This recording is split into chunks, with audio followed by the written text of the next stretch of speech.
Then we got these SSBs. That stands for single strand binding protein.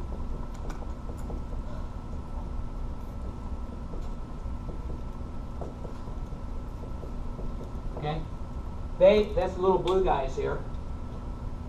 They will attach to the single strand DNA and prevent it from reannealing, coming back together. Like tent stakes. Because it will want a tent to come back together and hybridize. Remember, this is happening in a cell that's at a pretty warm temperature. So there's a lot of kinetic motion here. Then we got this thing called topoisomerase. That's a hell of a name. I'll write it down. I can spell it because I can look at it.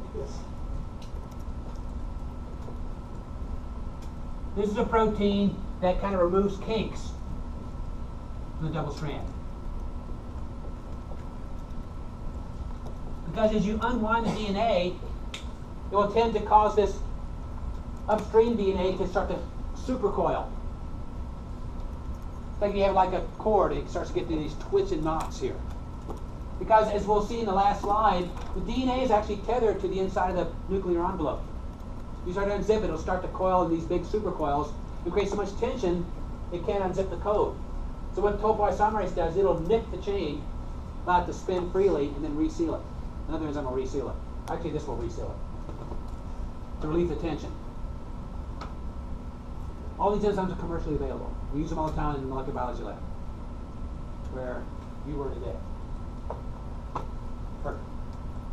Okay? All right. Now, here's the other feature of DNA polymerase. You can only extend the new strand in this direction here. The second characteristic is that it cannot initiate a new strand on its own.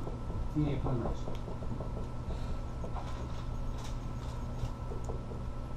Instead, it can only extend the 3' end of, in this case, a primer sequence.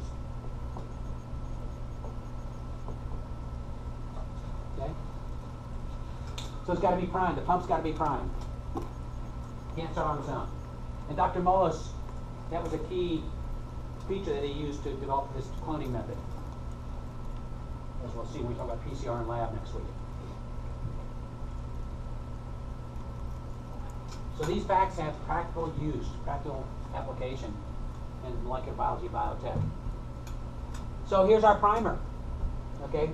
Once the molecule is unzipped by a helicase, stabilized by the SSBs, we have a single-stranded template. An enzyme comes along called primase. Primase is actually a type of RNA polymerase. We'll talk about why that is later. Okay. Talk about primase here for a second.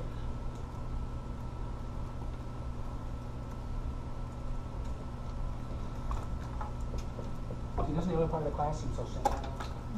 Like, wow, I thought that was hard. So this is an enzyme. It's actually a type of RNA polymerase. Enzymes that build RNA molecules from DNA. That's the next chapter. Okay? What it does, it will bind to the template.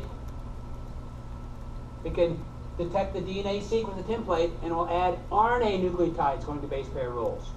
It will build in other words, an RNA primer. So these are not DNTPs, these are NTPs. Okay, so it's using NTPs, nucleoside triphosphates. They're not deoxy. Remember, and what are the 4 NTPs of RNA? Well, there's A, there's G, there's C, and there's U, not T. You'll find out today why U replaces T in RNA.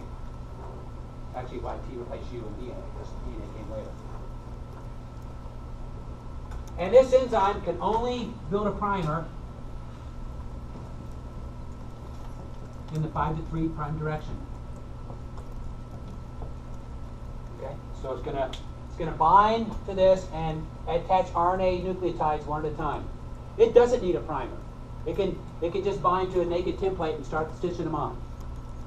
It's kind of sloppy, makes a lot of mistakes. A lot more than DNA polymerase, and we'll see why the advantage of that is later. Once the primer is made, it's usually about 20, 25 nucleotides long.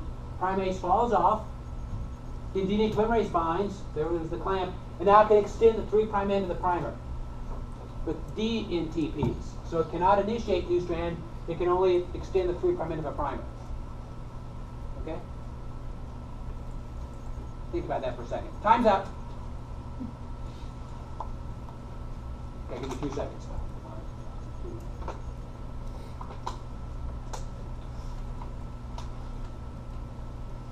Now later, this primer will be chewed out and replaced by a DNA.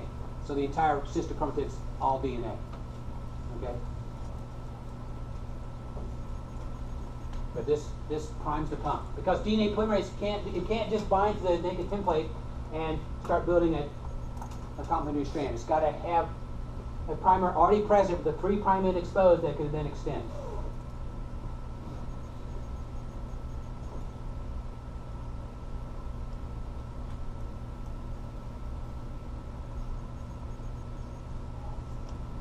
It means, again, because of this limitation of these replicating enzymes that can only grow in one direction, and the fact that DNA is anti-parallel, when it's unzipped to produce what's called a replication fork and a replication bubble, I'll show you the whole thing, that one strand will grow in a continuous fashion toward the fork as the 3' end extends. Because the 2 strands are anti-parallel, the template, the other strand has to be reduced from the fork outward in short segments called Okazaki fragments, about 200 nucleotides long. Again, because the limitation is the new strand can only go in the 5 to 3 direction. So one grows toward the fork continuously. That's called the leading strand. The other one grows in sections about 200 nucleotides long in the eukaryote. What's called the lagging strand. These are called Okazaki fragments. That's the guy that identified them. Okazaki fragments. And later they're stitched together. Okay, they grow together in one continuous form, and they're all stitched together. Okay, there's an enzyme that will link the backbone together. That enzyme is called ligase. You write that one down here. Ligase, again, commercially available. This can link the sugar phosphate backbone, the sealant between these fragments here. In between the primer and the primer is replaced with DNA.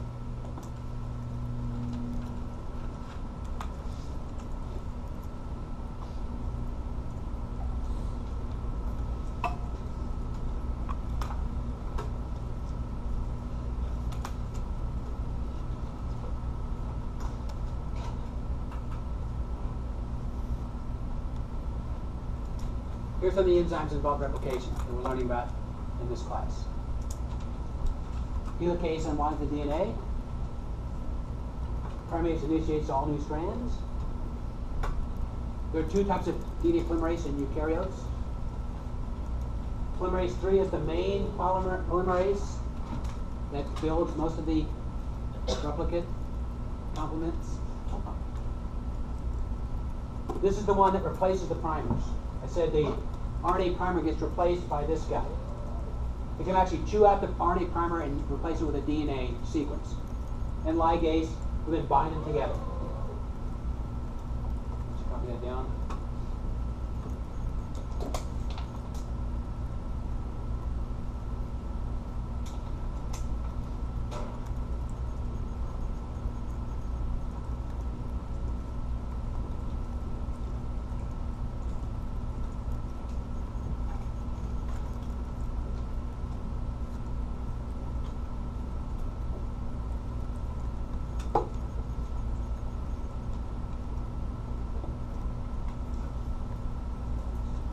The next set of slides are really complicated.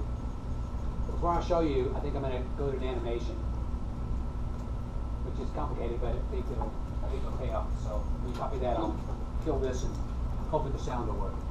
So we'll look at the complicated slides. Then we're going to get into DNA repair. How the DNA is maintained through your lifetime to minimize mutation and allow DNA to propagate into the future.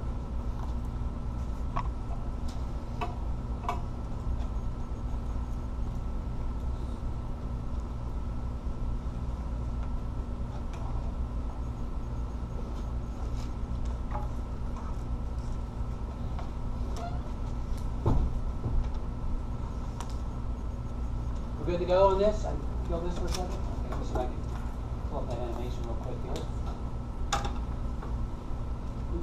Desktop is nice.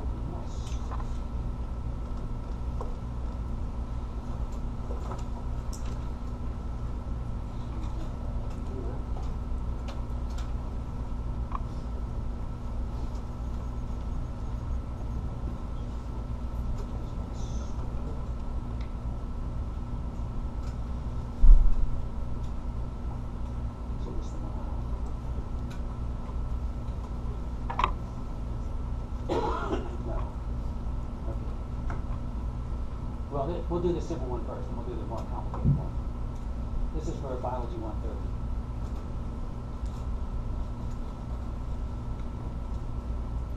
Step in protein synthesis is transcription of RNA from DNA. The transcription of RNA.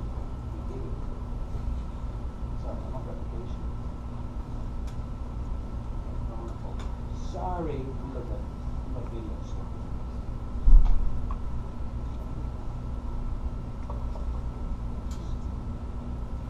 Oh, I know what it is. Sorry, wrong folder. You're brain dead here. Sorry. It's a tough week for me. Easter Bunny stuff.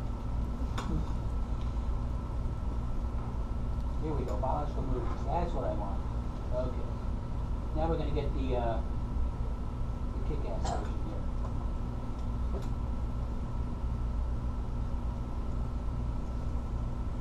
And a lot of these structures are based on crystal X-ray crystallography, so they mimic the actual structures. Let me kill the light here a little bit.